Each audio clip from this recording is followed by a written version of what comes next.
जीवम जीवम दौवम जिनवरवसहेन जेन निद्दिष्टं देविन्दविन्दवन्दं वन्दे तं सौवदा शिरसा। अंतिम शासन नायक 1008 भगवान महावीर स्वामी की जय। द्वादशांग श्रुत देवी की जय। श्रुतसागरामध्ये अवगाहन करणाऱ्या श्री परमपूज्य 108 नेमिचंद्र सिद्धांती देवांना कोटी कोटी प्रणाम। द्रव्य संग्रह या अध्यात्मपरक महान ग्रंथात आचार्य सर्वप्रथम जीव द्रव्याचं स्वरूप सांगत आहे 9 अधिकारात। प्रथम अधिकारात सांगितलं की हा जीव जीवन जगणार आहे। व्यवहार नयाने द्रव्य प्राणांनी जगतो, तर निश्चय नयाने चैतन्य प्राणांनी जगतो। हे जीवन कसं आहे तर उपयोगमयी आहे, ज्ञान दर्शन स्वरूपी आहे। दर्शनोपयोग 4 प्रकारचा, तर ज्ञानोपयोग 8 प्रकारचा आणि व्यवहार नयाने हे जीवाचं लक्षण आहे। तर निश्चय नयाने शुद्ध ज्ञान आणि शुद्ध दर्शन हे जीवाचं लक्षण आहे। म्हणजे त्याचं जीवन हे उपयोगमय आहे। हा जीव स्पर्श रस गंध आणि वर्ण यांनी रहित आहे, म्हणून अमूर्तिक आहे। हा तिसरा अधिकार कथन केला। व्यवहारात हा जीव जरी पुद्गलादिकांचा करता आहे, तरी निश्चयाने आपल्याच परिणामांचा करता आहे, हे कर्तृत्व अधिकारात स्पष्ट केले। भोक्तृत्व अधिकारात सांगितलं की हा जीव अशुद्ध निश्चयाने सुखदुःखादी परिणामांचा भोगता आहे, पण हा वास्तविकतः शुद्ध दृष्टीने आपल्या चैतन्य परिणामांचाच भोगता असू शकतो। स्वदेहामध्ये आत्मा असतो असं हा व्यवहार न सांगतो, तर आत्मा आपल्या असंख्यात प्रदेशातच आहे, हे निश्चय नयाचं कथन आहे। आणि आता क्रमाने संसारथो या अधिकाराबद्दल आचार्य कथन करणार आहे। पुढवी जलते वाऊ वनफदी विविहतावरे इंदी विगती गच्छतु पंचखा तस जीवा होंती संखादी। जे पंचपरावर्तन रूप संसारात परिभ्रमण करतात ते संसारी जीव आहे। जे चतुर्गतीमध्ये राहतात ते संसारी जीव आहे। या गाथेमध्ये सर्वप्रथम संसारी जीवाचे स्थावर आणि त्रस हे भेद उदाहरण सहित सांगितलेले आहे। स्थावर नामकर्माचा उदय असताना आणि एकेंद्रिय जाती नामकर्माचा उदय असताना हा जीव स्थावर म्हटल्या जातो। पुढवी पृथ्वी, जल, तेय म्हणजे अग्नी, वायू वायू, वनस्पती वनस्पती, अशा प्रकारे स्थावर जीव एकेंद्रिय असतात। तर विग, तिग, चतु, पंच, अख्खा 2, 3, 4 आणि 5 इंद्रिय असणारे त्रसजीव असतात। आणि हे कसे असतात तर संखादी, शंख आदी, शंख अळी आदी द्विलिंगीय, कुंथू, पिपिलिका, खटमल आदी 3 इंद्रिय जीव, डास, माशी, भ्रमर आदी चतुरेंद्रिय जीव, हत्ती, घोडा, देव, नारकी, मनुष्य आदी पंचेंद्रिय जीव हे त्रसजीव म्हटल्या जातात। आपल्याच परिणामांचा करता आणि भोगता असणारा हा जीव अनादी काळापासून संसारी आहे हे सांगून इथे संसारी जीवाचे भेद सांगितले। जीव आणि कर्म यांची संयुक्त दशा अनादी आहे। त्यामध्ये स्वभाव भेदावरून भेद ज्ञान करून आत्मा आणि कर्म यामध्ये भिन्नता अनुभवता येते व हा जीव कर्मरहित होऊ शकतो. दोन भेद आहेत जीवांचे: पृथ्वीकायिक, जलकायिक, अग्निकायिक, वायुकायिक आणि वनस्पतीकायिक असे 5 भेद आहेत. द्विनिंद्रियापासून पंचेंद्रिय पर्यंतच्या जीवांना त्रसजीव म्हणतात. संसारात ह्या अवस्थेत जीव परिभ्रमण करतो आहे. इथे हा विचार करावा की शरीर, इंद्रिय आणि मन हे पुद्गल परिणाम आहे व जे चैतन्य आहे, ज्ञान आहे, तोच जीव आहे, ही भावना नित्य भावायला हवी. अज्ञानाने हा त्रस आणि स्थावर जीवांचा घात करतो. इंद्रिय सुखामध्ये आसक्त राहतो आणि म्हणून त्रस आणि स्थावर पर्यायी त्याला जन्म घ्यावा लागतो. वास्तविक शुद्ध चैतन्य मात्र स्वतःच्या अतींद्रिय आनंदाचा स्वाद याला कधीही प्राप्त झाला नाही, म्हणून इंद्रिय सुखामध्ये आसक्त होतो. तेव्हा हा मनामध्ये विचार करायला हवा आहे की प्रत्येक जीव हा परमात्मा बनू शकतो आणि ह्याच भावनेनी आम्हाला त्रस किंवा स्थावर जीवाच्या विराधनेपासून वाचण्याचा प्रयत्न करायचा आहे. 11 नंबरची गाथा आपण बघितली आणि आता आपण वळणार आहोत 12 नंबरच्या अर्थाकडे.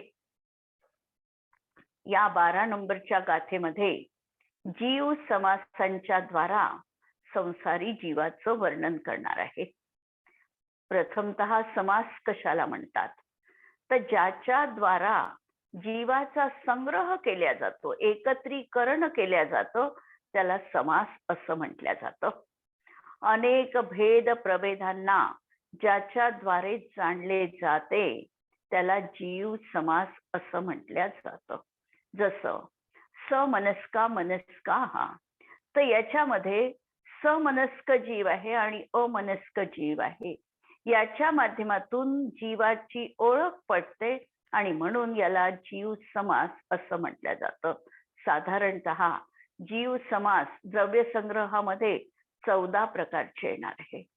पुढे 57 प्रकारचे जीव समास पण विस्ताराने सांगितले आहे आणि कुठे कुठे 98 प्रकारे जीवाच्या समासांचं कथन देखील आम्हाला पाहायला आगमात मिळतं.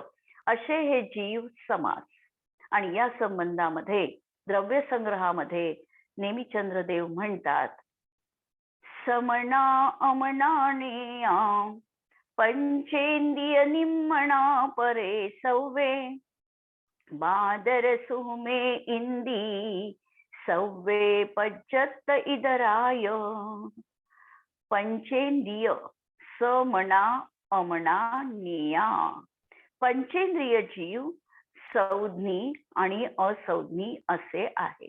म्हणजे पंचेंद्रिय जीवाचे प्रथमतः 2 भेद केले, संज्ञी आणि असंज्ञी. मनसहित जीवांना संज्ञी म्हणायचं आणि मनरहित जीवांना असंज्ञी म्हणायचं. मनाचं कार्य असणार आहे हिताहिताचा विचार करणं, उपदेश ग्रहण करण्याची शक्ती असणं, शिक्षा ग्रहण करण्याचा भाव असणं, हे मनाचं कार्य आहे. आणि अमनस्क म्हणजे ज्यांना मन नाही, अमना ज्यांना मन नाही, ते आपल्या हिताहिताचा विचार करू शकत नाही. हिताहिताचा विचार करू शकत नाही याचा अर्थ शारीरिक हित ते पाहतात, परंतु आत्म्याचं नेमकं कल्याण कशात आहे याचा सारासार विवेक ज्यांना नाही ते असंज्ञी जीव असतात. अशा तऱ्हेने हे पंचेंद्रिय जीव आणि याशिवाय सव्वे निम्मणा, सर्व जीव जे आहे हे निम्मणा मनरहित असंज्ञी आहे. आणि एकेंद्रिय जीवाचे ए इंद्रिय बादर सुहुम, बादर असे म्हणजे एकेंद्रिय जीवाचे बादर आणि सूक्ष्म असे 2 भेद दिसतात. यानंतर द्विनिंद्रिय, 3 इंद्रिय, चतुरेंद्रिय, असंज्ञी पंचेंद्रिय आणि संज्ञी पंचेंद्रिय अशा तऱ्हेचे हे सगळे भेद, बाकी सगळे हे सगळे भेद याच्यामध्ये गर्भित झाले आणि यांचे पज्जत आणि इदरा, पच्चत्त म्हणजे पर्याप्तक आणि अपर्याप्तक असे 2 भेद करून 7 दुने 14 असे 14 जीव समास द्रव्य संग्रहामध्ये सांगितल्या गेले आहे. आता यामध्ये पर्याप्तक आणि अपर्याप्तक हे 2 शब्द आलेले आहेत. पर्याप्तक याचा अर्थ की असा जीव बघायचा की ज्याची शरीर पर्याप्ती पूर्ण झालेली आहे. पहिल्यांदा अपर्याप्तकाला आपण बघू. अपर्याप्तक म्हणजे समजा एखादा मनुष्य पर्यायीत असणारा जीव मृत्यू पावला आणि आता तो देव पर्याय धारण करणार आहे, विग्रह गतीमध्ये आहे, त्यावेळेला तो जीव शरीर म्हणजे आहार ग्रहण करत नाही. तिथे गेल्यानंतर त्यांनी आहार ग्रहण केला आणि तो पर्याप्तक बनला. पर्याप्तक बनला, पण जोपर्यंत त्याची शरीर पर्याप्ती पूर्ण होत नाही तोपर्यंत तो अपर्याप्तक म्हटल्या जातो. म्हणून अपर्याप्तक जीव शरीर पर्याप्ती ज्याची पूर्ण झाली नाही तो अपर्याप्तक, आणि ज्याची शरीर पर्याप्ती पूर्ण झालेली आहे त्या जीवाला पर्याप्तक म्हटल्या जाते. पर्याप्ती 6 आहे. आहार पर्याप्ती, शरीर पर्याप्ती, इंद्रिय पर्याप्ती, श्वासोश्वास पर्याप्ती, भाषा पर्याप्ती आणि मनोपर्याप्ती. पर्याप्ती याचा अर्थ आत्म्याची ही शक्ती आहे, प्रत्येकाला पूर्णत्वाला नेण्याची ही आत्म्याची शक्ती, आणि तिचं नाव आहे पर्याप्ती. अशा ह्या 6 पर्याप्ती याची सुरुवात युगपद होते आणि पूर्ती क्रमाक्रमाने होते. प्रत्येक पर्याप्ती पूर्ण होण्याचा काळ हा अंतर्मुहूर्तच असतो आणि 6ही पर्याप्ती पूर्ण होण्याचा काळ हा देखील अंतर्मुहूर्त असतो, कारण अंतर्मुहूर्तामध्ये अनेक भेद संभवनीय आहे. 48 मिनिटाला एक समय कमी हा उत्कृष्ट अंतर्मुहूर्त आहे, तर 6 आवली प्लस 1 समय हा जघन्य अंतर्मुहूर्त आहे. यामधले पर्याय सगळे मध्यम अंतर्मुहूर्त म्हटल्या जातात. अशा तऱ्हेने एकेंद्रिय जीवाला 4 पर्याप्ती असतात, तर संज्ञी पंचेंद्रिय पर्याप्तक जीवाला 6 पर्याप्ती असतात. वास्तविकतः प्राण आणि पर्याप्ती यापासून भिन्न जो आत्मा आहे तोच आमचा श्रद्धेय आहे आणि त्याचीच निरंतर भावना अंतरंगामध्ये भावायला हवी. या 14 जीव समासापैकी एकही प्रकार जीवाला उपादेय नाही. या सर्व असमान जातीय द्रव्य पर्यायी आहे. आकुलता आणि आसक्ती यामुळे ह्या पर्यायींना आम्ही धारण करत आहोत. जीव समासातीत सिद्ध दशा ही उपादेय आहे, कारण तीच स्वाभाविक पर्याय आहे. अशा तऱ्हेने 12 नंबरची गाथा आपण बघितली. आता आपल्याला 13व्या गाथेकडे वळायचं आहे. या गाथेमध्ये मार्गणा आणि गुणस्थान यांचं स्वरूप सांगून, मार्गणा आणि गुणस्थान हे व्यवहाराचा विषय आहे सांगितलं, तर निश्चयाने शुद्ध बुद्ध स्वभावधारक आत्मा हाच निश्चय नयाचा विषय हे स्पष्ट केलं. गाथा नंबर 13. मग गण गुण ठाणे हि 14 ही हवंतित अशुद्धनया विज्ञेया संसारी सव्वे शुद्धाहु शुद्धनया. या गाथेत मार्गणा आणि गुणस्थान हे शब्द आले आहेत. मार्गणा म्हणजे अन्वेषण. ज्या ज्या धर्मविशेषाद्वारा जीवांचं म्हणजे आत्म्याचं अन्वेषण केल्या जातं त्याला मार्गणा असं म्हणतात. मार्गणा 14 प्रकारचे आहे. गई इंद्रियम च काय, जोये वे कसाय नाणेय, संयम दंसन लेसा भविया संमत्त सन्नी आहारे. गती, इंद्रिय, काय योग, वेद, कषाय, ज्ञान, संयम, दर्शन, लेशा, भव्य, सम्यक्त्व, संज्ञी आणि आहार अशा या 14 मार्गणा आहेत. आणि गुणस्थान कशाला म्हणायचं, तर मोह आणि योग यांचं निमित्त असताना संसारी जीवाच्या श्रद्धा चारित्र्य गुणांच्या परिणामांची जी तर्तमरूप स्थानं आहेत त्यांना गुणस्थान म्हणतात. गुणस्थान देखील 14 आहेत. मिथ्यात्व, सासादन, मिश्र, अविरत सम्यक्त्व, देश संयम, प्रमत्त संयत, अप्रमत्त संयत, अपूर्वकरण, अनिवृत्तीकरण, सूक्ष्म सांपराय, उपशम सूक्ष्म सांपराय, औपशमिक, उपशांत कषाय, क्षीण कषाय, सयोग केवली आणि अयोग केवली अशा प्रकारे 14 गुणस्थान आहे. आणि या मार्गणांचं आणि गुणस्थानांचं विस्तारपूर्वक वर्णन आपण आगमातून जाणून घेऊ शकतो.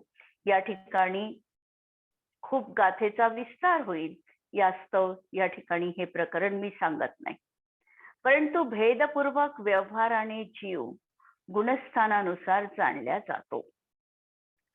गाथेचा अर्थ पहा.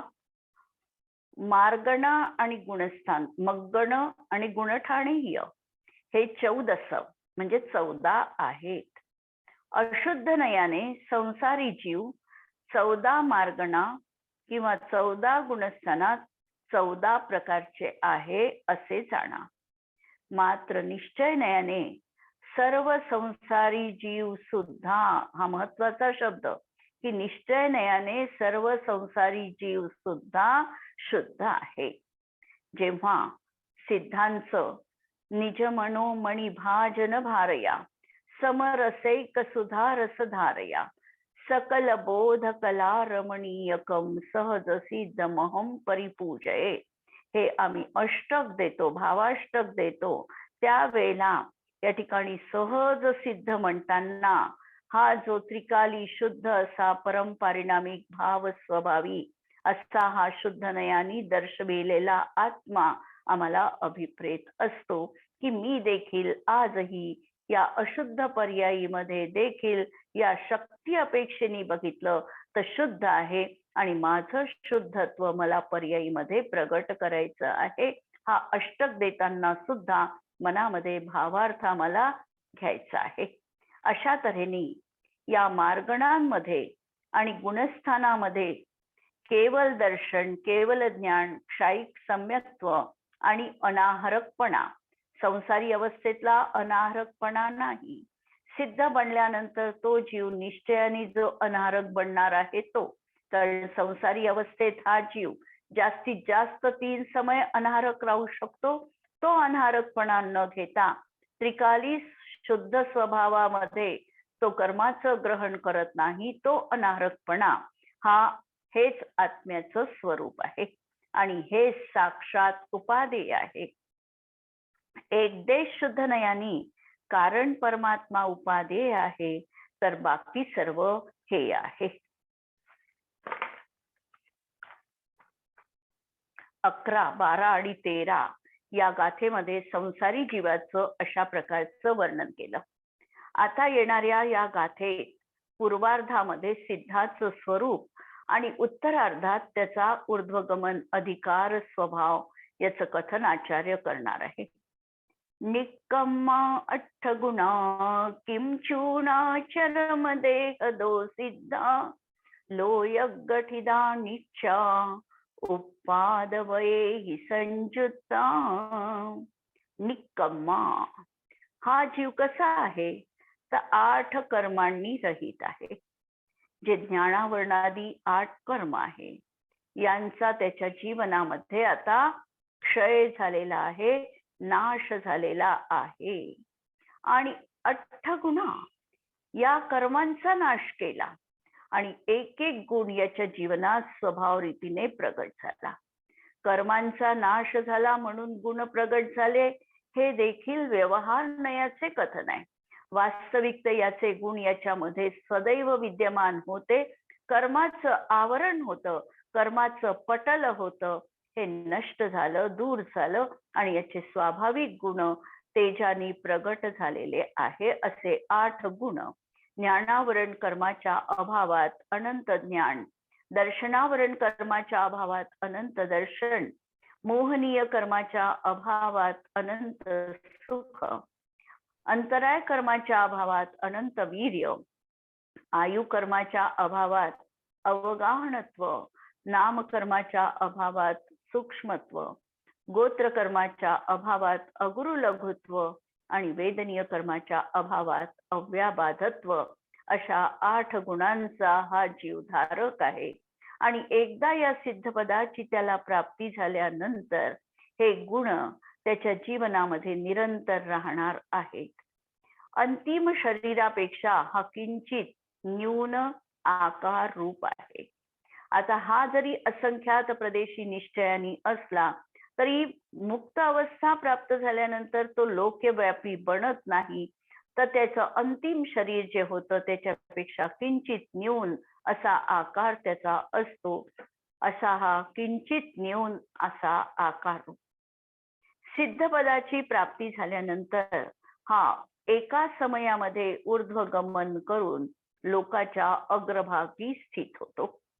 आणि नित्य म्हणजे तिथेच नित्य निरंतर तो आता राहणार आहे, म्हणून नित्या म्हणजे नित्य राहणार आहे. आणि तिथे ही उत्पाद व्यय ही संयुक्ता, आणि तिथे देखील द्रव्याचा जो उत्पाद व्यय द्रव्यपणा हा जो स्वभाव आहे यानी तो सहितच असणार आहे. कारण त्या ठिकाणी देखील सिद्ध पर्याय ही कुटस्थ नित्य पर्याय नाही. तिथे देखील उत्पाद व्यय ध्रुवता सतत सुरू आहे. तिथली उत्पाद व्यय ध्रुवता षटस्थान पती हानी वृद्धी रूप असे ते परिणाम आहे. आणि त्या समयी प्रतिसमय नवीन पर्याय उत्पन्न होते आहे आणि पूर्व पर्याय नष्ट होते आहे. पण ही जी सद्य पर्याय त्यांना प्रगट झाली, हा अपूर्व उत्पाद त्यांच्या जीवनात दिसत आहे. आता ऊर्ध्वगमनाचे 4 कारण तत्वार्थ सूत्रात दिलेले आहे. पूर्व प्रयोगात, असंगत्वात, बंधच्छेदात आणि अथागती परिणामात.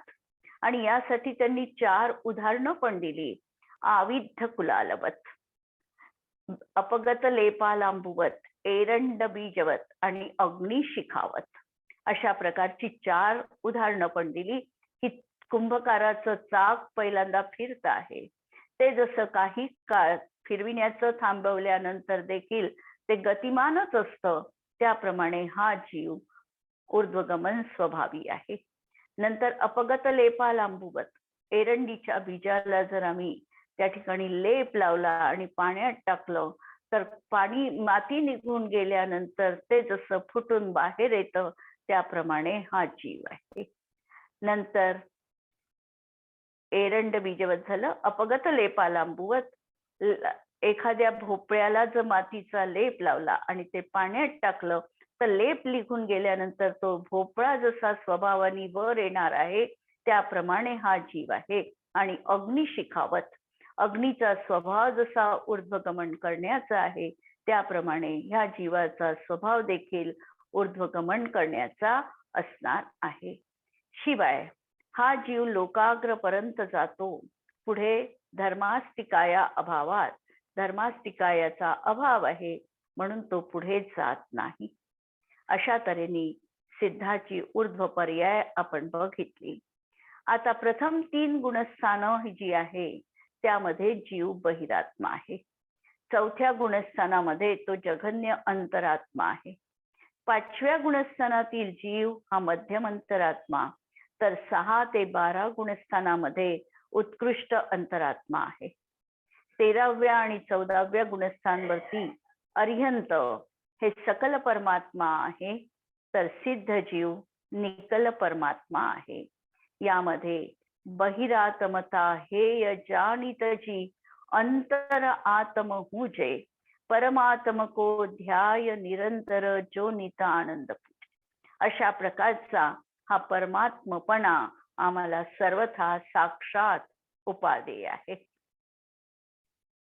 या सिद्ध प्रभूंचं स्वरूप आम्ही का जाणून घ्यायचं, हाही प्रश्न आमच्या अंतरंगामध्ये आला असेल तर अनंत आनंद आत्यंतिक शुद्ध अवस्थेची प्राप्ती ज्या स्वभावाने, ज्या ज्ञायक भावाच्या अवलंबनाने झाली, तो स्वभाव माझ्यामध्ये देखील अनादि सिद्ध रीतीने विद्यमान आहे, याचीच भावना आणि आराधना मला करायची आहे. आणि अशाच तऱ्हेने मीही पर्यायीमध्ये सिद्ध बनेन, हा भाव या गाथेच्या अनुषंगाने आम्हाला लक्षात घ्यायचा आहे. आतापर्यंत 6 द्रव्य आणि 5 अस्तिकायांचं वर्णन करणाऱ्या आणि पहिल्या अध्यायातील नमस्कार गाथेला आदी करून 14 गाथांपर्यंत जीव द्रव्याचं कथन पाहलं. आता अजीव द्रव्याचं वर्णन आचार्य 15व्या गाथेत करत आहे. अजीव द्रव्याचा जर योग्य निर्णय आम्हाला झाला नाही तर जीव द्रव्याला देखील आम्ही योग्य रीतीने जाणणार नाही. आणि म्हणून बिन जाने ते दोष गुण नको कैसे तजिये गहिये, जर आम्ही याला जाणलं नाही तर अजीवाचा त्याग आणि जीवाचं ग्रहण करण्याची भावना आमची राहू शकत नाही. योग्य विभाजन रेषा स्वद्रव्य आणि परद्रव्यात आम्हाला आखता येणार नाही. म्हणून अजीव द्रव्याचं या ठिकाणी कथन आचार्य करत आहे. ज्यात चेतना म्हणजे ज्ञान आणि दर्शन नाही ते अजीव द्रव्य आहे. या कारणास्तव विश्वाचे विभाजन केवळ 2 द्रव्यातच झालं, जीव आणि अजीव. आणि आता अजीव द्रव्य कोणती आहे हे या 15व्या गाथेत सांगतात. अजीवो पुननेऊ पुग्गल धम्मो अधम्म आयासम कालो पुग्गल मुत्तो रुवादि गुणो अमुत्तिसे साधू. पुद्गल, धर्म, अधर्म, आकाश आणि काल ही 5 द्रव्य अजीव द्रव्य अजीव. यात पुद्गल रुवादि गुणो मुत्ती. पुद्गल द्रव्य हे मूर्तिक आहे कारण ते रूपादी गुणांना धारण करतात. आणि अमुत्ती से साधू, आणि बाकीची 4 द्रव्य अमूर्तिक आहे, धर्म, अधर्म, आकाश आणि काल. जीव द्रव्य आपल्या स्वरूप अस्तित्वाने इतर 5 द्रव्यांपासून सर्वथा पृथक आहे. सर्व द्रव्य एकाच प्रदेशावर म्हणजे एक क्षेत्रावगाह रूपाने अवस्थित असली तरी देखील प्रत्येक द्रव्याचे गुण आणि प्रदेश भिन्न आहे. 2 द्रव्य कधीही एकमेक होत नाही. म्हणून देह, पुद्गलादी द्रव्य आत्म्याच्या प्रदेशावर असली तरी आत्म्याचा आणि त्याचा हा संयोग सिद्ध संबंध आहे, तादात्म्य संबंध नाही. ही पुद्गलादी द्रव्ये किंवा देह जीवाला सुखदुःखाला कारण असू शकत नाही. आणि हे जर आम्ही कारण मानत असू तर आमचा हा अज्ञान भाव आहे. म्हणून अजीव द्रव्याचं सर्वप्रथम ज्ञान तर करून घ्यावं, पण आपल्या शुद्ध आत्म्याची निरंतर भावना भावावी या मंगल कामनेसह मी या ठिकाणी विराम घेते आहे. सर्वांना सादर जय जिनेंद्र.